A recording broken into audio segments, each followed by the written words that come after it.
Okay sir, okay. Recording થતું હતું ને એટલે. હા બસ બસ. ઓકે. તો છેલ્લે જે વાત કરી વારકરી સંપ્રદાયની, એ જ પછી આગળ જતા મહારાષ્ટ્રમાં જ્ઞાનેશ્વર થયા, નામદેવ થયા, અને હવે આપણે ભક્તિ આંદોલનમાં જાજા નથી ઉતર, પણ એક ગુજરાતમાં ભક્તિ આંદોલન એ બહુ રસાળ વસ્તુ છે આપણા માટે, આપણા બધા માટે ગુજરાતી તરીકે. એટલે એમાં સ્વાભાવિક રીતે જ આપણને જાજો રસ પડે. ગુજરાતમાં ભક્તિ આંદોલનની જે ક્ષિતિજો છે એ આપણે જાણીએ છીએ કે ગુજરાતમાં દ્વારકા જેવું વૈષ્ણવ ધર્મનું તીર્થ છે અને બહુ જાણીતું તીર્થ છે.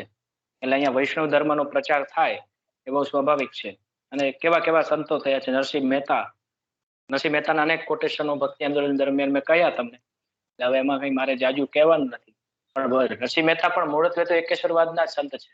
કે છે ને કે વેદ તો એમાં વધે, શ્રુતિ સ્મૃતિ શાખ દે, કનક કુંડળ વિશે ભેદ ન હોય, ઘાટ ઘડિયા પછી નામ રૂપ જુજવા, અંતે તો હેમનું હેમ હોય. એમ નરસિંહ મહેતા એના જેવા અનેક સંતો થયા એમની પરંપરામાં આજે પણ છે ગુજરાતમાં. એવી જ રીતે રાજસ્થાનમાં મીરાબાઈ, ગોવિંદો પ્રાણ અમારો રે, મને જગ લાગ્યો. એવા આ મીરાબાઈ રાજસ્થાનના મેડતાના ઠાકોરના પુત્રી છે.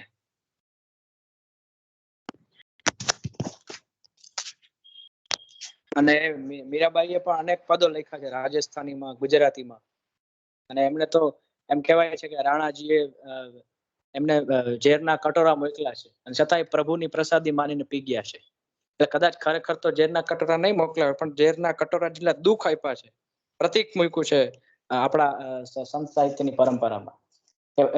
ઝેર પીવા જેટલું દુઃખ એમને પડ્યા, છતાં એને દુઃખ જે છે ને પ્રભુની પ્રસાદી માનીને સહન કર્યા. અને એમના ગુરુ રૈદાસ મીરાબાઈના, એની પણ આગળ વાત કરી મેં, ચમાર હતા. જ્યારે રાજસ્થાનમાં પણ ભક્તિ આંદોલનની ક્ષિતિજો વિકસી. મેરો ધો ગિરધર ગોપાલ, દુસરો ન કોઈ, જાકે સિર મોર મુકુટ મેરો પતિ સોય, એમ મીરાબાઈ પણ કહે છે. અન્ય પ્રદેશોમાં પણ, કર્ણાટકમાં અને પૂર્વ ભારતના અંતરિયાળ વિસ્તારમાં પણ કૃષ્ણ ભક્તિનો પ્રચાર થયો છે. અને આ ભક્તિ આંદોલન જે છે એ વિશાળ, એનું જે સ્વરૂપ છે વિશાળ થયું. પણ ભક્તિ આંદોલનની જે અસરો છે બહુ દૂરગામી છે, પણ સમયના અભાવ આપણે એમાં નથી પડતા. એનું સ્વરૂપ પણ બહુ રસપ્રદ છે. એ જે આ જે ભક્તિ આંદોલન રૂપી જે મનોમંથન છે, એનું નવનીત જે છે એ ધાર્મિક ચેતના છે, ધાર્મિક જાગૃતિ અને ધાર્મિક સુધારણા છે. એક એવા પ્રગતિશીલ વિચારોનો પ્રાદુર્ભાવ થાય છે આ આંદોલનથી. આને હું સમુદ્ર મંથન કહું છું. માનવ જાતિના આટલા વર્ષોના ઇતિહાસમાં ધર્મનું જે છે મનોમંથન થયું છે આંદોલન દરમિયાન. અને એમાંથી પ્રેમ અને ભક્તિ નામના બે અમૃત નીકળ્યા છે. એમાં આડંબર નામનું ઝેર નીકળ્યું છે, પણ પ્રેમ ને ભક્તિ નામનું અમૃત નીકળ્યા છે. અને એને આપણે બધા પીવાના છે. અને આ ભક્તિ આંદોલનનો હવે તો આપણે સમાપન ઉપર જવાનું છે. એને જુદા જુદા ધર્મો એના આપણે કહીએ ને, જેને આડ પેદાશ તરીકે પણ ઉભા થયા. વૈષ્ણવ સંપ્રદાયમાં અનેક ધર્મો જે છે એ ઉભા થયા છે, જે ગતાનુગતિક ન્યાય ઉભા થયા. તો એ પણ ભક્તિ આંદોલનની બહુ મહત્વની અસર છે. પણ ભક્તિ આંદોલનના જયારે આપણે છેવાડે આવીને ઉભા છીએ, જયારે તેના અંત ઉપર છીએ, ત્યારે એમ મારે કહેવું જોઈએ કે આપણે ભક્તિ આંદોલન વાંચીને આપણને આપણા હૃદયમાં અવશ્ય એમ થાય કે કાશ ફરી પાછા આ ધરતી પર નરસિંહ મહેતા આવે, ખાસ ફરી પાછા મીરાબાઈ આવે, જ્ઞાનેશ્વર આવે, નામદેવ આવે, એકદેવ આવે, કબીર આવે, નાનક આવે. જેમ વિશ્વના ઇતિહાસમાં માર્ટિન લ્યુથરના ઇરેઝમસ હતા, એમ ફરી પાછો કોઈ એવો સંત આવે જે આપણને આ જે ધર્મના જે વાળાઓ છે, ઉચ્ચ નીચના ભેદભાવ આજે એટલા જ પ્રબળ છે.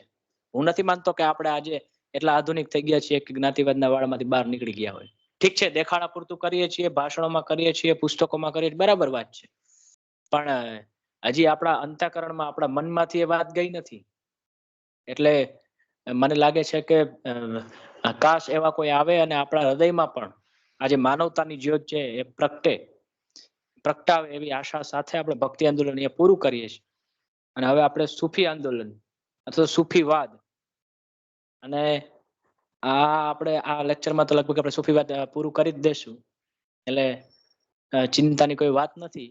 હવે બહુ ઓછો સહન કરવાનો છે મને તમારે. તો સૂફી આંદોલન અથવા તો સૂફીવાદ, જેવી રીતે હિન્દુ ધર્મમાં અથવા તો હિન્દુ ધર્મની જે આંદોલનો થયા એમાં ભક્તિ આંદોલન છે, એવી જ રીતે એવું જ સ્થાન મુસ્લિમ ધર્મ, કારણ કે એ સમયે રાજસત્તા પર મુસ્લિમ હતા, એ બહુ ધ્યાન રાખવા જેવી વાત છે. તુર્ક હતા, અફઘાન હતા, મુસ્લિમ ધર્મી માણસો હતા. અને મેં પહેલા જ કહ્યું કે ધર્મચર્યા જે છે ત્યાં પાખંડ છે. તો એવી જ રીતે આ મુસ્લિમ ધર્મમાં પણ પાખંડ હતા. મુસ્લિમ ધર્મમાં પણ અનેક માન્યતાઓ હતી.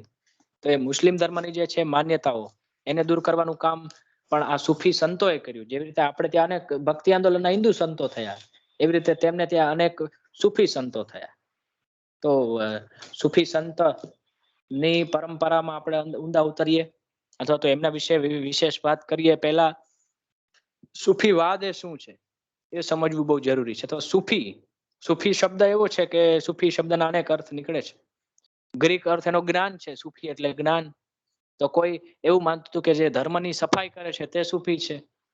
એટલે જુદા જુદા અર્થ જે છે એ લોકો હજરત મોહમ્મદ પૈગંબર પછી જે સંન્યાસીઓ આવ્યા એ એક ઊનનો કામળો ધારણ કરતા હતા. જેને સૂફી કહેતા, એટલે એના ઉપરથી સૂફી, કારણ કે આ બધા અનુયાયીઓ ઊનના કામળાને સૂફી કહે એટલે એ બધાનો સંપ્રદાય એટલે સૂફી સંપ્રદાય, એવી પણ એક છાપ છે. એટલે જુદા જુદા અર્થ જે છે સૂફીના છે, પણ મૂળ વાત તો સૂફીના સિદ્ધાંતો અને સૂફીવાદ અથવા તો સૂફી આંદોલન જે થયું એના પર આપણે ભાર મૂકવાનો છે. અને એને રહસ્યવાદી આંદોલન પણ કહે છે સૂફીવાદ. કેમ કે ઇસ્લામ ધર્મ જે છે એમાં ઉદાર દ્રષ્ટિકોણ, પછી વિદેશી પ્રભાવ, પછી એ બધું જે લાવવામાં ઇસ્લામ ધર્મમાં ધ્યાન, ચિંતન, મનન, પછી નિડરતા, આ બધા ગુણોનો વિકાસ કરવામાં સૂફી આંદોલનનો બહુ મોટો ફાળો છે. એટલે ડોક્ટર H.S. આર્યન નામના એક ઇતિહાસકાર લખે છે કે ઇસ્લામ ભલે મુકટ અને તલવારને આશીર્વાદ આપતો પુરોહિત બની ગયો હોય, પરંતુ તેનો જન્મ પણ ધાર્મિક બેચેનીમાં થયો. આ બેચેની જે સંકોચાઈને સૂફીઓ પાસે આવી. એમાં પણ એના મુસ્લિમ ધર્મના લોકોને પણ એક મૂંઝવણ હતી, જેવી મૂંઝવણ હિન્દુ ધર્મના લોકો નથી કે શું કરવું ને શું ન કરવું. કારણ કે ધર્મ છે તો ગૂંચવણો તો છે. જ્યાં કથાઓ છે, જ્યાં દંત કથાઓ છે, ત્યાં તર્કવાદની જરૂર પડવાની જ. તો એ જરૂરિયાતના ભાગરૂપે આ સૂફી આંદોલન જે છે શરૂ થયું. તો પહેલા આપણે સૂફી આંદોલનની લાક્ષણિકતા જોઈએ.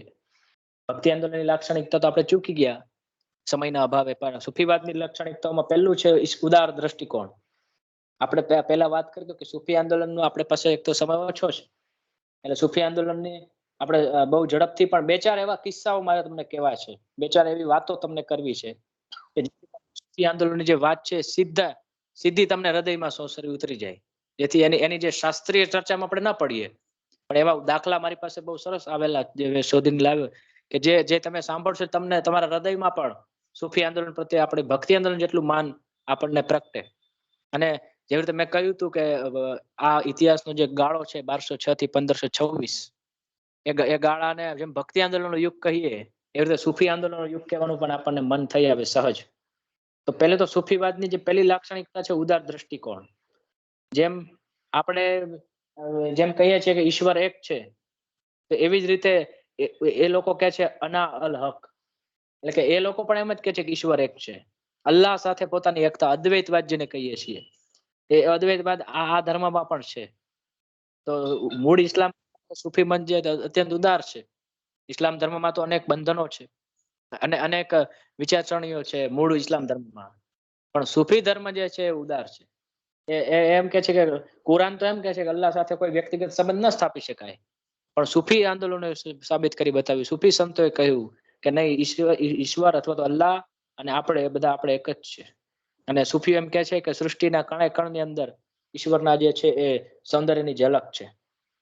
અને હવે આ જે સૂફી આંદોલન છે એમાં વિદેશી પ્રભાવ પણ એટલો જ છે, કારણ કે એ સમયગાળા દરમિયાન સૂફી ધર્મ પર કુરાનની અસર પડી છે. મોહમ્મદ એટલે તો એના પોતાના જ સંતો થયા, પણ ખ્રિસ્તી ધર્મ, હિન્દુ ધર્મ, બૌદ્ધ ધર્મ, જરથોસ્તી ધર્મ, આ બધાનો પ્રભાવ જે છે એ વિદેશી પ્રભાવ એના પર પડ્યો છે, બરાબર પડ્યો છે. અને એની અંદર શિયા અને સુન્ની એ પ્રકારના જે બે ભાગ છે, પણ એની અંદર પણ આ વિદેશી પ્રભાવ જે છે અથવા તો ગ્રીક તત્વજ્ઞાન જે પ્લેટો નામનો જે વિચારક થયો એનો અસર પણ સૂફીવાદ પર છે ખરી. પછી એના સાધનાના, એની સૂફીવાદની જે સાધનાના જે છે વિવિધ તબક્કાઓ છે. એમાં 4 ચરણ છે કે ધર્મ પુસ્તકમાં જે બતાવેલું ધર્મકાંડ આચરીને તમે ઈશ્વર સુધી પહોંચો, બાહ્ય તેમજ આંતરિક શુદ્ધિ કરીને તમે ઈશ્વર સુધી પહોંચો, અથવા સત્યની ખોજની મારફત તમે ઈશ્વર સુધી પહોંચો, અથવા તો સત્યના પ્રકાશ મારફત તમે ઈશ્વર સુધી પહોંચો. એટલે બધું, એટલે રહસ્યવાદી વિચારધારા કહ્યું અથવા તો રહસ્યવાદી આંદોલન કહ્યું કારણ જ આ છે કે એની અંદર આવા જુદા જુદા સાધનાના તબક્કાઓ છે કે જે પાર કરીને આપણે એ સુધી પહોંચી શકીએ. હવે આવું બધું હું બોલ્યો તો આપણે મૂંઝાઈ ગયા, તો સામાન્ય માણસ કરી ક્યાંથી શકે? એટલે એ સામાન્ય માણસને ઉગારવા માટે જ આ સૂફી આંદોલન થયું છે, આ ભક્તિ આંદોલન થયું, જેમ એવી રીતે. પછી એમાં ધીક, ધ્યાન ને ચિંતન મનન, જે કુરાનમાં કહ્યું છે એની શ્રદ્ધા પર કોઈ પ્રશ્ન નથી, પણ એને તર્કની એરણ પર ચડાવવું તો પડે જ. ગીતામાં કહ્યું એની શ્રદ્ધામાં આપણને કોઈ શંકા નથી, કોઈ ધર્મગ્રંથમાં કહ્યું છે કે આમ કરો એના, પણ એને તર્કની એરણ પર ચડાવવું પડે. જો નૈતિકતાની દ્રષ્ટિએ યોગ્ય હોય તો એ ધાર્મિક રીતે યોગ્ય, અન્યથા નહીં. વોટ ઇઝ મોરલી રોંગ નેવર બીન રિલિજિયસલી રાઈટ. જે નૈતિક રીતે જ ખોટું હોય એ ધાર્મિક રીતે કોઈ દિવસ સાચું ન હોઈ શકે. આ આખા ભક્તિ આંદોલન ને સૂફી આંદોલનનો સૂર છે, પ્રધાન સૂર છે, એનો ઉપદેશ છે કે જે નૈતિક રીતે ખોટું તે ધાર્મિક રીતે પણ ખોટું, જે નૈતિક રીતે સાચું એ ધાર્મિક રીતે સાચું. તો એટલે એમાં ધ્યાન, ચિંતન, મનન. આપણે કોઈ ધર્મગ્રંથ વાંચીએ છીએ તો આપણા પોતાના વિચાર શું છે એ આપણને પ્રેરણા આપે છે કે તમારું એમાં ચિંતન શું. એને કહ્યું તમે માની લો એમ નહીં. હું એને સાક્ષર જ ન કહું, એ ભણેલો જ નથી જે કોઈ કહે છે ને પોતે માની લે છે, જેની પાસે પોતાની વિચારધારા ન હોય, એ બધું નકામું. એટલે ધીક, ધ્યાન ને ચિંતન, મનન એ પણ સૂફી આંદોલનનું એક લક્ષણ રહ્યું. પછી અભય, કે આ જે અભય જે એક એવું લક્ષણ છે કે જે સૂફી આંદોલનને અલગ પાડે છે ભક્તિ આંદોલનથી. એટલે એ લોકો જે છે ઈશ્વરના દાસ બનીને કશુંક પામવા ઈબાદત કરે છે. એને ઈશ્વરનો ભય છે મનમાં, કે જો આપણે આમ નહીં કરીએ તો ઈશ્વર જે છે આપણને ડરાવશે. આપણા ગીતામાં તો અભય છે, પણ એનાથી તદ્દન ઉલટું. આ લોકોને એક ડર છે મનમાં ઈશ્વરનો, સૂફી આંદોલનમાં પણ. એટલે જુદા જુદા જે છે એના ઉદાહરણો પર પ્રચલિત છે. પછી ગુરુની આવશ્યકતા પર એ લોકોએ ખૂબ ભાર મૂક્યો છે કે ઈશ્વરનો સાક્ષાત્કાર કરવો હોય તો ઈશ્વરને અથવા ગુરુને માનવો જ પડે, જેને એ લોકો ખલીફા કહે છે. અને ખલીફાની અસર તો છે કે આપણે આપણા અર્વાચીન ભારતના ઇતિહાસ સુધી ખેંચાય જ. પછી ખલીફા પદ માટે ઘણા બધા પછી આગળ થાય તો ખલીફા, જો કે એમાં એવો છે કે જે ખલીફામાં માને છે એક પંથ, એક કહે છે કે નહીં ખલીફાની કોઈ જરૂર નથી, આપણે સીધા ઈશ્વર સુધી પહોંચી શકીએ. પણ એમાં સૂફી આંદોલન જે છે એ ખલીફામાં માને છે, એ ગુરુની આવશ્યકતા પર ભાર મૂકે છે. પછી ખાનકાહ, એટલે કે સૂફી સંતોનો જે આસન છે અથવા તો એનું આવાસ છે એને ખાનકાહ કહે છે. આવા ખાનકાહો જે છે એ જુદા જુદા આવાસો, એટલે આપણી ભાષામાં કહીએ તો મંદિરો અથવા તો ધર્મગુરુના આશ્રમ. એવી રીતે એના જે સૂફી સંતોના જે છે આ જુદા જુદા આશ્રમો છે, જેના થકી જે સૂફી આંદોલન જે છે એની અંદર ખાસ કરીને આવા ખાનકાહોની સંખ્યા ઘણી બધી હતી. કે એમાં ખાનકાહની જેમ જેમ લોકપ્રિયતા વધતી જાય એમ એને ગુરુની લોકપ્રિયતા વધતી જાય. એટલે એક આ ખાનકાહ પણ સૂફી આંદોલનનું બહુ મહત્વનું લક્ષણ. પછી સંગીતને પ્રાધાન્ય, અને સંગીતના જગતમાં જે શાસ્ત્રીય સંગીતનામાં કોઈ જો જાણકાર હોય તો એ જાણે છે કે સૂફી સંગીત એ શાસ્ત્રીય સંગીતના જે વિદ્યા છે એમાં પોતાનો ગોખલો બનાવીને બેઠું છે. બહુ ઉત્તમ સંગીત છે, અને એ લોકોનો યોગ્ય પહેરવેશ, એમના રાગ રાગિણી બધું છે આપણી જેમ જ, પણ અલબત્ત એની ભાષા આપણને આવડે નહીં, એટલે આપણે જરા એમાં ઊણા ઉતરીએ અથવા તો આપણને એનો ખ્યાલ ન હોય. પછી સિલસિલામાં સંગઠન, સૂફીવાદની જે છે જુદી જુદી પરંપરા આધારિત સંગઠન થયું. એમાં ચિશ્તી, સુહરાવર્દી, કાદેરી, નકશબંધિયા, સત્તારી, બદવી, બેકતાસ, મૌલાઈ એના જેવા મુખ્ય હતા. અને આપણા ગુજરાતની અંદર પણ 10 પ્રકારના સિલસિલા પ્રચલિત છે, કારણ કે ગુજરાતના ઘણા ખરા પ્રદેશો પર મુસ્લિમ રાજાઓનું શાસન છે. તો આ જે છે જે છે એ સૂફી આંદોલનની જે છે લાક્ષણિકતાઓ હતી. તો સૂફી આંદોલન જે છે આખું આંદોલન જુદા જુદા મેં પહેલા જ કહ્યું મુજબ તબક્કામાં વહેંચાયેલું છે. સૂફી આંદોલન જે છે એમાં ટોટલ 3 તબક્કા છે, અને 3 તબક્કાની અંદર એનું આંદોલન વિકાસ પામ્યું. અને પછી ધીમે ધીમે એના જુદા જુદા આચાર્યોની વાત પર આપણે જઈશું. તો પ્રારંભથી 10મી સદી સુધી, એટલે આમ આ સૂફી આંદોલન જે છે એના તબક્કા નથી. આમ આવા જોવા જઈએ તો આ મુસ્લિમ ધર્મનો વિકાસ કયો એના તબક્કા છે, પણ આપણે સૂફી આંદોલનના ઉદ્ભવ અને વિકાસ માટે મુસ્લિમ ધર્મના પાસાઓનો વિચાર કર્યા વગર એને કેમ સમજી શકાય? આપણને અંધશ્રદ્ધા જ ખબર નથી તો પછી અંધશ્રદ્ધા દૂર કરવાની વાત ક્યાંથી આવે? એટલે એનો પહેલો તબક્કો જે છે એમાં સાકિક, અવાજ અને સંત રબિયા એનું પ્રદાન વિશેષ રહ્યું છે. જે લોકો ઉર્દુ શાયરો છે અથવા તો જેને આમ ઉર્દુ કવિતામાં બહુ રસ હોય અથવા તો ફારસીમાં કે મુસ્લિમ ધર્મ હોય, એને ખ્યાલ હશે કે સંત રાબિયાનું નામ આજે પણ ગુજરાતીમાં પણ એના ભજનોના અનુવાદો થયા જ સંત રાબિયાના. થોડા શોધવા પડે, થોડી કોઈ જૂની એન્શિયન્ટ લાઇબ્રેરીઓમાં જવું પડે. તો આ સંત રાબિયા છે એ થોડું રસપ્રદ ચરિત્ર છે આપણા માટે, કે સંત રાબિયા જે છે પેલા તો અત્યંત ગરીબ ઘરમાંથી આવતા હતા, અને એ જમાનામાં તો આપણે જાણીએ છીએ કે તુર્ક અફઘાન ને જે ઓપેક કન્ટ્રીઝ છે, આજે જેને આપણે ઓપેક કન્ટ્રીઝ કહીએ છીએ, એ બધા દેશોમાં ગુલામો તરીકે વેચવાની, ગુલામો લેવા ખરીદવાની બહુ પરંપરા હતી. તો આજે સંત રાબિયા છે, જ્યારે એનો પરિચય જગતે સંત તરીકે નહોતો કર્યો, ત્યારે એમને ગુલામ તરીકે વેચવામાં આવ્યા. અને એનો ખરીદનાર માલિક પણ છે ખૂબ કામ લે, કારણ કે ગુલામ ખરીદ વેચાણ તો ગુલામ કામ કરવા માટે તને લીધો હોય. પરંતુ થયું એવું કે એક રાત્રે એક રાબિયા જે છે એક ઓરડામાં સૂતા હતા. આ સાચું છે ખોટું છે ખબર નથી, પણ એના વિશે એક પ્રચલિત છે કથા.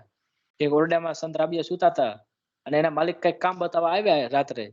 ત્યાં એ જે રાબિયા છે એની આસપાસ આખો જ્યાં સૂતા હતા, આખો ઓરડો એક અનોખા પ્રકાશથી, કદાચ એના સતત્વના, એના ભક્તિત્વના, એની પવિત્રતા છે એના પ્રકાશથી આખો ઓરડો જે છે આમ પ્રકાશમય હતો. અને એટલે એના માલિકને સમજાઈ ગયું કે આ નક્કી કોઈ આ વિભૂતિ છે, આ કોઈ સામાન્ય માણસ નથી, આ સંત રાબિયા. અને એટલે એને રાબિયાને જે છે તે ગુલામ તરીકે મુક્ત કરી દીધા. અને પછી એને કહ્યું કે તમે હવે તમારે જે રીતે ઈશ્વરની આરાધના કરવી હોય તમે કરી શકો, તમે મુક્ત છો.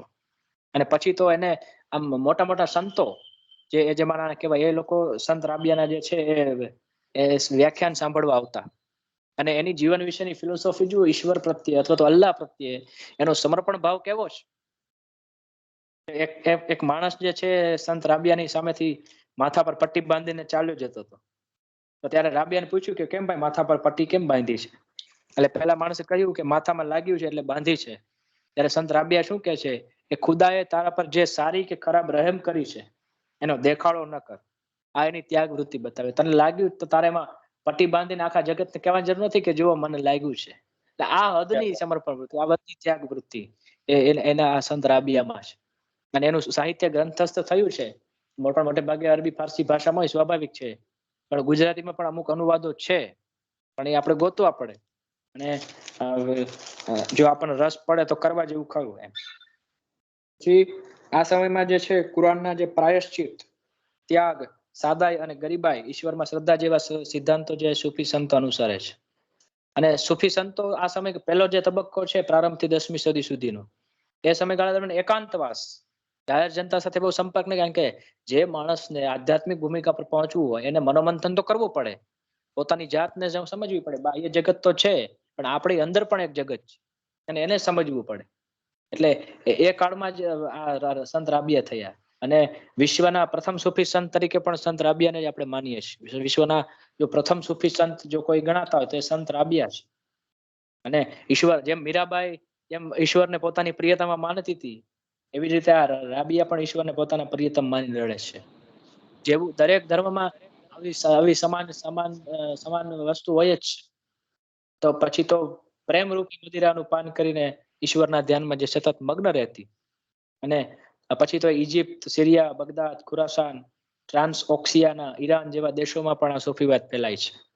પણ એટલે મૂળ જે ઇસ્લામનો જે રૂઢિવાદ હતો કે ઈશ્વર તો બહુ મોટી કહેવાય ને, એનાથી ડરીને રહેવું પડે, એને આપણે ન પહોંચી શકીએ, એની સાથે આપણી સરખામણી ન થાય, આપણામાં એનો અંશ નથી, એવી જે વાત મોટી મોટી કરી હતી કુરાનમાં, એનો જે કહેવાય એની વિરુદ્ધ એક પ્રકારની જેહાદ જગાવી આ લોકો કે નહીં, ઈશ્વર આપણો જ અંશ છે અને આપણે ઈશ્વરના અંશ છીએ.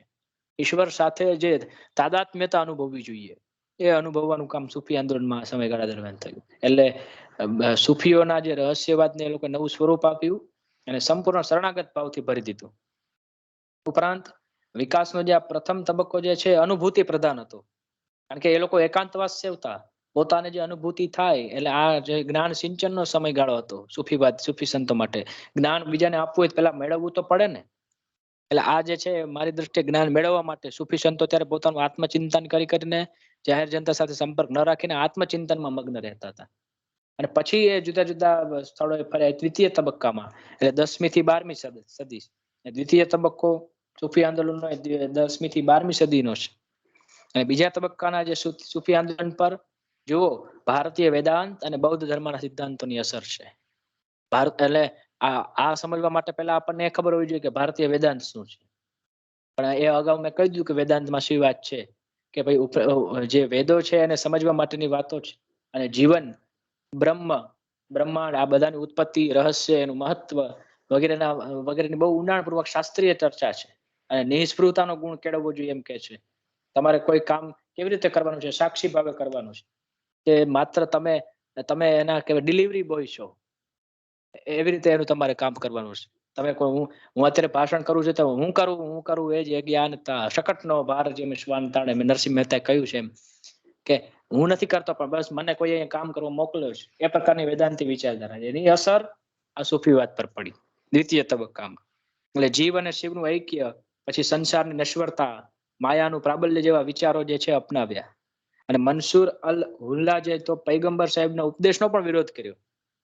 કારણ કે મેં કહ્યું ને પહેલા કે બે વિદ્વાન ભેગા થાય એટલે સમસ્યા થાય. બે મૂર્ખ હોય તો વાંધો ન આવે, પણ બે વિદ્વાન ભેગા થાય તો સમસ્યા થાય. એક મૂર્ખ ને એક વિદ્વાન હોય તો વાંધો નથી. બે વિદ્વાન થાય એટલે શાસ્ત્રાર્થ થવાનો. એટલે એને તો કહ્યું કે હું જ ઈશ્વર છું, અહમ બ્રહ્માસ્મિ, જેમ આપણે કહીએ છીએ આપણા શાસ્ત્રમાં. એમ કહ્યું છે કે આના હલ હક હું જ ઈશ્વર છું. એમ એવો રહસ્યવાદી સૂફી સિદ્ધાંત. એમાં આત્માભિમાન નથી, પરંતુ ઈશ્વર સાથેનું ઐક્ય છે. કે ઈશ્વરનો જો મારામાં અંશ તો હોય તો હું પણ ઈશ્વર જ છું. એ વાત છે. પછી એટલે એ માટે તો એમને ફાંસીએ પણ ચડાવી દીધા દ્વિતીય તબક્કા દરમિયાન. પછી આ જે સૂફી આંદોલનનો જે બીજા તબક્કો છે, એમાં ઇસ્લામનો પ્રતિભાવ, એ ઇસ્લામ જે રૂઢિવાદ હતો પહેલાના સમયમાં, એને પડકાર ફેંકનાર તરીકે એક સ્પષ્ટ રીતે ઇસ્લામ ધર્મનું આંદોલન જે છે બહાર ઉભરી આવ્યું. અત્યાર સુધી તો શું હતું કે લોકો સૂફી સંતો છે, આત્મચિંતનમાં મગ્ન રહે છે. પરંતુ હવે ઇસ્લામ ધર્મના રૂઢિવાદીઓને પણ જાણ થઈ કે આ તો એક નવી ઉષા પ્રગટાવી રહી છે, નવું વાવટું આવ્યું છે ધર્મની બાબતમાં. અને ઉપરાંત ખાનકાહો અને સૂફી મદ્રેસાઓની પણ આ સમયમાં સ્થાપના થઈ. ખાનકાહો મેં કહ્યું મુજબ આશ્રમો એક પ્રકારના, એની સ્થાપના પણ આ તબક્કા દરમિયાન થઈ. અને સીધા પછી તો જે રૂઢિવાદીઓ અને આ સૂફી સંતો એ બંને વચ્ચે સમાધાન થયા. કેટલીક પરંપરાઓ આવી, કેટલીક પરંપરાઓ કાઢી, એ રીતે. પણ એ સમયગાળા દરમિયાન અલ હઝવીરીની એક રચના છે, કસફુલ મહજૂબ. એ સૂફી આંદોલનને સમજાવતી નોંધપાત્ર કૃતિ છે. કારણ કે જ્યારે આપણે રિસર્ચ કરીએ કોઈ સૂફી કોઈ પણ આંદોલન ઉપર, કોઈ ઇતિહાસના તબક્કા ઉપર, ત્યારે સાહિત્યિક સાધન તરીકે આવા પુસ્તકો કામ આવતા હોય છે. તો એવું એક આ સાહિત્યિક સાધન છે સૂફી આંદોલનને સમજવા માટેનું. અને ખાસ કરીને માટે અરબી ભાષા, ડોક્ટર પ્રોફેસર છોટુભાઈ નાયક એ મને લાગે છે કે લગભગ એકમાત્ર વિદ્વાન છે અરબી ફારસી ભાષાના, અથવા હતા, જેનું પુસ્તક આપણે જોઈ ગયા મધ્યયુગીન ભારત ખંડ 1-2 SY માં. એમણે બહુ સરસ કામ કર્યું છે એમને ફારસી અને અરબી ભાષા પર. પછી તૃતીય તબક્કો 12મી અને 13મી સદી સુધી. અને આ તબક્કો જે છે એ ભક્તિ આંદોલનનો સમકાલીન તબક્કો છે. અત્યાર સુધી તો સૂફી આંદોલન એની રીતે આકાર લઈ રહ્યું હતું, પણ કદાચ આપણને એનો ખ્યાલ નહોતો. પણ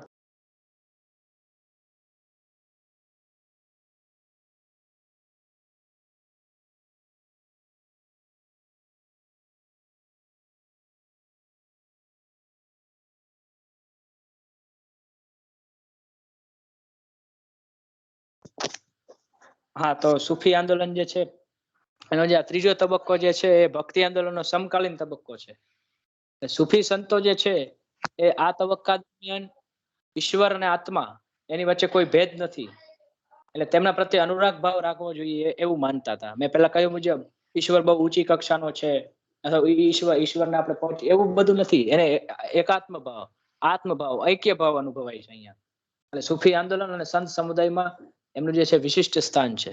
કારણ કે એ સમયગાળા દરમિયાન જે ભક્તિ આંદોલન થયું એનું પણ પૂરક અસર કદાચ આ સૂફી આંદોલન પર થઈ જ હશે. અને સૂફી સિલસિલા એટલે એક પ્રકારનું, જે મેં કહ્યું મુજબ સંતોનું સંગઠન હતું, એવા જુદા જુદા સિલસિલાનો પણ શરૂઆત આ ત્રીજા તબક્કા દરમિયાન થઈ છે. અને એ સમયગાળા દરમિયાન મેં કહ્યું મુજબ સાહિત્યિક સાધન તરીકે મનસબી નામનો એક ગ્રંથ છે. એમાં એ અણુમાં ઈશ્વર વસે છે, એનું સૌંદર્ય છે. ઈશ્વર ક્યાં નથી એવી વાત જે છે. એટલે આપણે જયારે આ સિદ્ધાંતોનું મંચન કરીએ આપણને ચોક્કસ થાય કે બરાબર હિન્દુ ધર્મમાં જે વાત કરી છે એવી જ વાત સૂફી આંદોલનમાં પણ છે. એટલે જ કદાચ ઇતિહાસકારો એને બંને સાથે મૂક્યું, ભક્તિ આંદોલન અને સૂફી આંદોલન. તો હવે સૂફી આંદોલનની અંદર એનો વિકાસ આ રીતે થયો. અને પછી ભક્તિ આંદોલન જેમ સાથે સાથે ચાલ્યો, એની અંદર પણ વિભિન્ન સંપ્રદાયો આવ્યા. અને જુદા જુદા 175 જેટલા સિલસિલાઓ વિકસ્યા સૂફી આંદોલન અંતર્ગત, કે જેને જુદા જુદા સિદ્ધાંતો આપ્યા, જેને જુદી જુદી, પણ મૂળ તો સુર એક જ હતો કે કોઈને કટ્ટરવાદી નથી બનવાનું. શુદ્ધ અને સાત્વિક સરળ આચરણ કરવાનું. એને કટ્ટરવાદ નથી અપનાવવાનો. બધાને એકેશ્વરવાદી બનીને બસ ઈશ્વરની આરાધના કરવાની છે. પવિત્ર આચરણ પર ભાર મૂક્યો છે. એ સમયગાળા દરમિયાન ચિશ્તી સિલસિલા છે. પછી એ સિલસિલા બહુ પ્રખ્યાત બન્યો છે. અને નિઝામુદ્દીન ઓલિયા એના જેવો ઉત્તમ સુફી સંત થયો છે એ સમયગાળા દરમિયાન, કે જે ઈસવીસન 1236 થી 1325 એનો સમયગાળો છે. અને સૌથી વિખ્યાત દિલ્હી પ્રદેશના. અને એમની કવિતાઓ, એના શેરો આજે પણ એટલા પ્રખ્યાત છે. જેવા આપણે ગુજરાતમાં નરસિંહ મહેતા છે, એવી જ રીતે જેવી આ જે સુફી આંદોલનનો નિઝામુદ્દીન ઓલિયા બહુ ઉત્તમ કવિ છે. અને સ્વભાવે શાંત હતા. અને દિલ્હીનું એને હવે આવો સુફી માણસ આપણે ઘણા અમુક જે ફકીરી વરીને બેઠા હોય એને આપણે કહેતા સુફી જેવો માણસ છે, ઓલિયા જેવો માણસ છે. ઓલિયો આમ તો ખ્રિસ્તી ધર્મના પાદરી માટે આપણે વાપરીએ છીએ. તેવા શેખ નિઝામુદ્દીન ઓલિયા એને દિલ્હીની આજે જાકમ જાળતી ગમતી નહોતી, એટલે એને એ છોડીને એ ગામે નીકળી પડ્યા એના ઈશ્વરની ખોજમાં. એટલે ગયાસપુર નામના ગામમાં શાંતિથી રહેવા લાગ્યા. અને ત્યાં પછી ખાનકા તૈયાર કરે છે. સુલતાન જલાલુદ્દીન ખલજી અને અલાઉદ્દીન ખિલજી એમને મળવાનો પ્રયત્ન કર્યો. અલાઉદ્દીન ખિલજી તો કેવો શાસક હતો આપણે જાણીએ છીએ, એટલો ક્રૂર યોદ્ધા, વીર યોદ્ધા પણ ખરો. તો એમને મળવાનો પ્રયત્ન કર્યો, પરંતુ એમને મળ્યા નહીં. પછી ગયાસપુર છોડીને જઈને અજોધન મુકામે વયા ગયા. કારણ કે એ કોઈને મળતા નહીં એમ. જો રાજા સામે ચાલીને આવે, જેમ અકબરની સમયમાં પેલું જે સંગીતકારની જે કથા બહુ જાણીતી છે કે હું તમને ના મળું, તમારે મને મળવું પડશે. એવો જ કંઈક મિજાજ આ માણસમાં હતો. એટલે એને સુલતાનને બહુ એમ કહેવાય ને કે બહુ રાહ જોવડાવી હતી પોતાના મિલન માટે. એટલે એની પણ કથા એક બહુ સરસ છે. એટલે મહબૂબે ઇલાહી એ સમયગાળા દરમિયાન બહુ નિઝામુદ્દીન ઓલિયા ગિયાસુદ્દીન તુગલક તો એના પર બહુ જ ક્રોધિત થયેલો. કારણ કે એ મળ્યા નહીં એટલે. કારણ કે એનો સ્વભાવ જ આ પ્રકારનો હતો, એકદમ ઓલિયો. એટલે નિઝામુદ્દીન ઓલિયાએ વિશાળ શિષ્ય પરંપરા પણ ઊભી કરી છે. અનેક શિષ્યો સુફી પરંપરામાં આપ્યા. એમાં પછી શેખ સિરાજુદ્દીન ઉસ્માની હોય, શેખ મોઇનુદ્દીન દારીબી હોય, સૈયદ હુસેન હોય, શાહબર કુકલ્લા હોય. આ બધા નામ આપણા માટે અજાણ્યા છે, કારણ કે આપણે એની ભાષા જાણતા નથી. એટલે કદાચ આપણે નહીં વાત, પણ આ બધા ઉત્તમ પ્રકારના સુફી સંતો છે. અને એવા અનેક શિષ્યો પણ એમણે આપણને આપ્યા છે. પછી બહમની સલ્તનત જે છે એ સમયગાળામાં આપણે જાણીએ છીએ, વિજયનગરની જે બાજુની જે છે એની ઉપર નકશામાં જે બહમની સલ્તનત, એની અંદર પણ આ ચિશ્તી સિલસિલાનો જે છે ખૂબ વિકાસ થયેલો છે. એવી જ રીતે સુહરાવર્દી સિલસિલા, કાદિરી સિલસિલા, નકશબંધી સિલસિલા, શતાર સિલસિલા, એવા અનેક સિલસિલા એક પ્રકારના સંગઠનો સંતોના એના જે છે તે એવા થયા છે. એટલે એક સુફી ફકીરે કહ્યું છે કે રદ તપે તો ઓલિયા, બેહદ તપે તો પીર, હદ બેહદ દો તપે, વાકો નામ ફકીર. એટલે જેનું હૃદય તપે તો એ ઓલિયો બને એક વખત, અતિશય તપે તો એ પીર બની જાય અમારા માટે. એટલે જો વેદનાનો મહિમા કર્યો છે સુફી સંતોએ, કે જે ઈશ્વર માટે પોતાના શરીર પર વેદના ધારણ કરે, અતિશય કરે, જ ફકીર કહેવાય. બાકી જે I10માં આવતો હોય, મર્સિડીઝમાં આવતો હોય ને એમ કે મેં સંન્યાસ ધારણ કર્યો, તો આપણને વિશ્વાસ કેમ આવે? એટલે આ મૂળ ફકીર પરંપરામાં, મૂળ સંત પરંપરામાં આ વિચાર છે. એટલે પેલી સંત સાહિત્યમાં પંક્તિ છે ને કે ખુંદી ખમે માથા પ્રથમી, વાઢી ખમે વનરાય, કઠણ વચન સાધુડા ખમે, નિરસાગરમાં સમાય. એટલે જે આ પ્રકારની પરંપરા ભક્તિ આંદોલનમાં છે, એવી રીતે સુફી આંદોલનમાં પણ છે. એટલે હવે આપણે સીધા છે સુફી આંદોલનની અસરો, એનો સામાજિક પ્રભાવ કેવો હતો, એનો રાજકીય પ્રભાવ કેવો હતો, એની વાત કરી. તો ભાઈ સામાજિક પ્રદાન તો જબરદસ્ત હોવાનું, કારણ કે આખી ચળવળ ધાર્મિક અને સામાજિક જ હતી. રાજકીય ચળવળ તો બહુ ઓછી રહી છે. ભક્તિ આંદોલન ઇતિહાસની દ્રષ્ટિએ તમે જુઓ તો સમગ્ર જે ચળવળ છે ધાર્મિક અને સામાજિક જ વધારે છે. અથવા તો ધર્મના શસ્ત્ર વડે સમાજની સુધારણા કરવા માટેની જ ચળવળ છે. રાજકીય તો ઓછી રહી છે. અને કદાચ એટલે જ ઇતિહાસમાં આપણે એને એક યુગનું સ્થાન નથી આપી શક્યા. તો ભારતીય સમાજ પર પણ એમને ઊંડી અસર કરી છે. પહેલું કામ તો એને રાજ્ય સાથેના સંબંધોની અસર, કે જે મુસલમાનો, જે હિન્દુઓ રહેતા હતા અને આ પ્રકારનું જે સુફી આંદોલન થયું, એને કારણે જે રાજાઓ છે એને એક પ્રકાર એના હૃદયમાં કરુણાનો આવિર્ભાવ આંદોલન દ્વારા થયો, સુફી આંદોલનો દ્વારા. એટલે એની અસર પછી છેક મુગલ કાળ સુધી અનુભવાય છે. કે જે ધર્માંધ હતા, જે કટ્ટરતા હતી, એમાં ઓછી થઈ, બંધ નથી થઈ, નાબૂદ નથી, પણ ઓછી અવશ્ય થઈ. એ એક મોટી સૂફી આંદોલનની સામાજિક અસર કહી શકાય. પછી વટલાળ પ્રવૃત્તિ પર અસર કે ધર્માંતરને પણ આ એક એની નકારાત્મક અસર છે. સૂફી સંતોએ બધા સૂફી સંતોએ પરોક્ષ રીતે ધર્માંતરને ઉત્તેજન આપ્યું. એટલે અને એમાં કાશ્મીરમાં મીર સૈયદ અલી નામના તો એક તો ખુલ્લેઆમ ધર્માંતર પ્રવૃત્તિ શરૂ કરી. એનું મૂળ ધ્યેય ધર્માંતર નહોતું, પરંતુ જે હિન્દુ ધર્મથી દુખી છે, જેને હિન્દુ ધર્મ સમજાયો નથી, એને એમ કીધું કે તમે અમારા ધર્મના શરણે આવો. કારણ કે અમારો ધર્મ નિઝામુદ્દીન, જો કે નિઝામુદ્દીન ઓલિયા જે એવા હતા કે ધર્માંતરની ટીકા કરી હતી. કારણ કે તમે એમ ધર્મ બદલ્યા કરો તો સાચા ધર્મની સમજ જ ન થાય. એટલે અને છતાં એમ હિન્દુ પછી નીચલા થરના જે હિન્દુ હતા આપણે જાણીએ છીએ અગાઉ, એમણે પછી સૂફી સંતોના શરણે જવા લાગ્યા. પછી ઉલેમાઓ સાથેના સંબંધોની અસર થઈ કે ઉલેમાઓ એક પ્રકારના ક્રિયાકાંડો ને પ્રતિવિધિઓના સમર્થક હતા. આ બધા ઉલેમાઓ કે જે રૂઢિગત જેને કહીએ ને એવા, તો સ્વાભાવિક છે આ લોકોની તો પ્રગતિશીલ વિચારધારા હતી. કર્મકાંડોમાં નહીં, સાચી ભક્તિમાં માનતા. તો એની સાથે સંઘર્ષમાં આવવાનું થાય. એટલે એમની પ્રવૃત્તિઓ પર મોટો ઘાત થયો, કુઠારાઘાત થયો. પછી ખાનકાહની પ્રવૃત્તિઓની અસર આપણે જાણીએ છીએ. ખાનકા જે લોકોએ સંગઠનો ઉભા કર્યા અને એને પરિણામે ઠેર ઠેર ખાનકાઓ ઉભા થયા. અને એનું આજે જો કે મોટા ભાગના આજે ખાનકાઓ સ્થાપત્ય બની ગયા છે આપણા અહીંયા જે ભારતમાં હતા. તો જેમ હિન્દુ સન્યાસ, જેમ શંકરાચાર્ય મઠ સ્થાપ્યા, એવી રીતે એ લોકોએ ખાનકા સ્થાપતા. એના દ્વારા એ ખેતી કરે, નિઃશુલ્ક ભોજન આપે. જેમ લંગર થતું એવી રીતે નિઃશુલ્ક ભોજન આપે, મેળાઓ કરે. એટલે એ રીતે સાચા ધર્મનું સ્વરૂપ શક્ય હોય એટલું સામાન્ય જનતા સુધી પહોંચે એવી લોકોનું જે છે એ એક પ્રદાન હતું. એટલે સલ્તનત કાળમાં જે સલ્તનત કાળ દરમિયાન કળાનો વિકાસ બહુ ઓછો થયો છે એક પ્રકારે.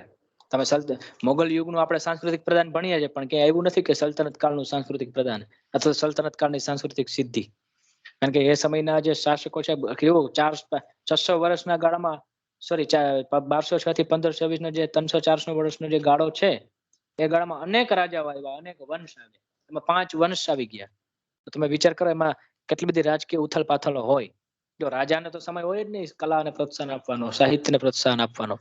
પણ એ સમયગાળા દરમિયાન આવા જે સૂફી સંતો, મેં આગળ જે વાત કરી મલિક મોહમ્મદ જાયસી, એ પણ એક એવો સંત છે, પદ્માવતી નામની કાવ્ય લખ્યું, એના ઉપર ફિલ્મ જે મેં વાત કરી આવી.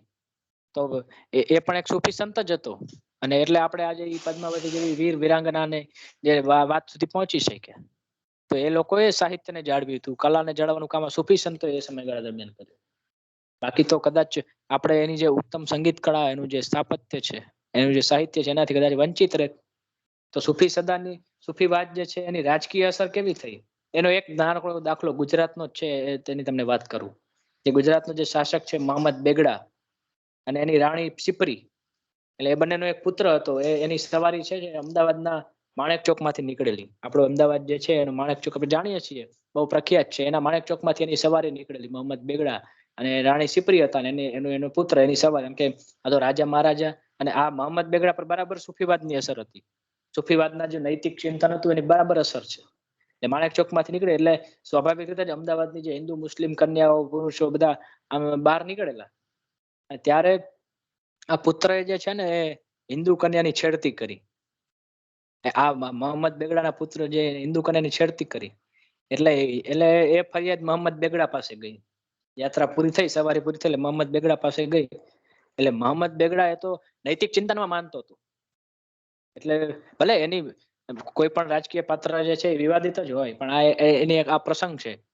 અને આ જે પ્રસંગ જે છે મેં જ્યાં લીધો છે, નજરો નજર જોયેલું એમ કે છે સમકાલીન લેખક, એટલે વધારે પ્રમાણભૂત છે. કે હિન્દુ કન્યાની છેડતી કરી એટલે બેગડા જે છે દરબાર ભરીને પછી રાણી સિપરીને કહે છે, એટલે જુઓ બેગડાના શબ્દો જુઓ, કે આ તારા દીકરાએ મારી પ્રજા કન્યાની છેડતી કરી છે. મારી ભલે કન્યા ન હોય, પણ મારી પ્રજાની તો કન્યા છે ને, એની છેડતી કરી, એટલે મારી જ કન્યા છે જાણે. એટલે હવે એને મારે શું સજા આપવી એ તમે મને કહો. એટલે રાણી સિપરીને થયું કે આ બાબત તો સામાન્ય કહેવાય, રાજકુંવરો તો છેડતી કરે, એમાં શું હતું. પણ મોહમ્મદ બેગડા કહે છે આ મારી પ્રજા કન્યા છે. અને એની છેડતી કરેલે પછી બેગડાએ એના પુત્રને શું સજા આપી, કે એને આ રાજકુમાર છે ને એને સીધું ઝેર ના અપાય. એને ગુલાબનું કટોરામાં ગુલાબનું શરબત લીધું, એમાં ઝેર નાખ્યું અને કીધું કે તું આ પી જા. કારણ કે જો તું જીવતો રહીશ તો હું તારો એકાદો અંક કાપી લઈશ, તો તું આખી જિંદગી પીડાઈશ. એના કરતા તું આ ઝેર પી લે તો આ તને એક છુટકારો. અને એને ધરાર ઝેર પીડો, એને આજે જે રાણી સિપ્રીની મસ્જિદ છે એની પાસે એના પુત્રની પણ કબર છે આજે પણ અમદાવાદમાં. આ એનો આધારભૂત પુરાવો છે. આ સૂફીવાદની અસર છે, આ સૂફીવાદનો પ્રભાવ છે, એનો રાજકીય પ્રભાવ. તો આ એક પ્રસંગ બહુ સરસ હતો. પછી સૂફી સંત બાબા ફરીદ, એનો પણ એક બહુ સરસ પ્રેરણાદાયી કિસ્સો છે કે બાબા ફરીદ જે છે એ 5 વર્ષના હતા અને અલ્લાહની ઇબાદત કરવા ચાલ્યા ગયા. અને એ જયારે પાછા ફરે છે એટલે એના વાળ ને દાઢી બધું વધી ગયેલું. અને સ્વાભાવિક છે, ફળ ફૂલ ઝાડના પાન ખાઈને જીવેલા હોય એટલે એને માતા એને પેલા તો ઓળખી ન શક્યા. અને પછી ઓળખી તો ગયા કે ભાઈ, પછી એને પરિચય આપ્યો, તમે હું બાબા ફરીદ તારો સંતાન એમ. કારણ કે 5 વર્ષની ભાઈ જેમ પેલો ધ્રુવ વયો ગયો, ચાલ્યો ગયેલો ઉત્તાનપાદનું સંતાન, અને જેને કહ્યું કે ભાઈ ઈશ્વરના ખોળામાં મારે બેસવું છે, એ રીતે આ બાબા ફરીદ આ ઈશ્વરની ખોજમાં ચાલ્યા ગયેલા. જયારે એની ઇબાદત પૂરી થઈ ત્યારે પાછા આવ્યા એટલે એની માં ઓળખીને પછી ઓળખીને જયારે એ પછી એની માતાના ખોળામાં માથું નાખે છે, કારણ કે વાળ તો મોટા હોય એકદમ, કારણ કે જટા થઈ ગયો આટલા વર્ષ ઇબાદત કરી એટલે. કેટલા વર્ષે ગયા અને પછી 21 વર્ષના થયા ત્યારે પાછા આવ્યા એટલે માતૃભાવથી માતા જે છે એના વાળમાં હાથ ફેરવે છે. પણ જટા જેવું થઈ ગયેલું એટલે બાબા ફરીદ કહે છે કે મારા માથામાં હાથ ન ફેરવો, મને પીડા થાય છે. કારણ કે માથામાં એવડી બધી જટા હોય તો આમ સ્વાભાવિક છે એટલે વાળ એકદમ ગૂંચવાઈ ગયા હોય એટલે જટા થાય. ત્યારે એની માએ બહુ સરસ જવાબ આપ્યો કે જો હું તારા માથામાં માત્ર હાથ ફેરવું છું તને પીડા થાય છે તો વિચાર કર કે જે ઝાડના પત્તા તોડીને તે આ તપશ્ચર્યા દરમિયાન ખાધા એ ઝાડને કેટલી પીડા થઈ છે. એટલે આ બાબા ફરીદની માતા એને કે ત્યારે બાબા ફરીદને એમ થાય છે કે આ તો મેં સંન્યાસ ઇબાદત કરવામાં ખોટું કર્યું, ઇબાદત કરીને ખાધા એમાંય મેં આટલો પરોપકાર, આટલો એને નુકસાન પહોંચ્યું. એટલે આ પરોપકારની ભાવના પર આ સૂફી સંતો હતા. એટલે અહિંસાનો બોધપાઠ જે છે અહીંયા પણ મળે છે કે તમે ઝાડપાનના પાંદડા પણ ન તોડો. જો તમારા માથામાં હાથ ફેરવવાથી કે તને આટલું દુઃખ થતું હોય તો તેને તોડી તોડીને ખાધા છે. એટલે આ વાત જે છે એટલે ભક્તિ આંદોલનના સંતો અથવા તો સૂફી આંદોલનના સંતો, અહીંયા આપણે સૂફી આંદોલન પૂર્ણ કરીએ, પણ આ બંને જે આંદોલનો છે એનું નવનીત શું, એટલે આ 2 કલાકથી છેલ્લા 2 થી 3 કલાકથી હું બોલું છું સૂફી આંદોલન, ભક્તિ આંદોલન. તો હું કહું છું કે તમે આખું ભલે વ્યાખ્યાન કદાચ ના સાંભળ્યું હોય અથવા તો ક્યાંય ન સાંભળો આવશે, પણ એટલું યાદ રાખવા જેવું છે કે આજે ભક્તિ આંદોલનના સંતો અને સૂફી આંદોલનના સંતો એ પોતાનો સંદેશ સામાન્ય પ્રજા સુધી કેમ પહોંચાડી શક્યો એનું એક કારણ હોવું જોઈએ ને. આજે આપણે બધા આજે નરસિંહ મહેતાને ઓળખીએ છીએ, કોઈ મુસ્લિમ હોય તો બધા નિઝામુદ્દીન ઓલિયાને ઓળખતા હશે. તો કેમ? કારણ કે એ લોકોએ પોતાના જે વિચારનો જે છે એ સામાન્ય ભાષામાં પ્રચાર કર્યો. અને એ ઉપરાંત પછી જે સમ્રાટો આવ્યા એને ઉત્તમ રસ્તાઓ સ્થાપેલા, એના જે ધર્મશાળાઓ સ્થાપી દીધી, આવા ખાનકાહો જે કીધી એવી સ્થાપી દીધી, એટલે સામાન્ય પ્રજા સુધી પોતાનો જે આજે સંદેશ છે પહોંચાડી શક્યા. અને આખું ભક્તિ આંદોલન અને સૂફી આંદોલન જે એક જ કોટેશનમાં આપણે ટાંકવું હોય, એક જ વાક્યમાં આપણે કહેવું હોય તો એટલું જ કહી શકાય કે વોટ ઇઝ મોરલી રોંગ નેવર બીન રિલિજિયસલી રાઈટ. જે નૈતિક દ્રષ્ટિએ ખોટું તે ધાર્મિક દ્રષ્ટિએ સાચું ન હોઈ શકે. ધર્મ પછી પેલા નૈતિકતા. આભાર. બહુ સરસ, વેરી ગુડ, વેરી ગુડ. તો ભક્તિ અને સૂફી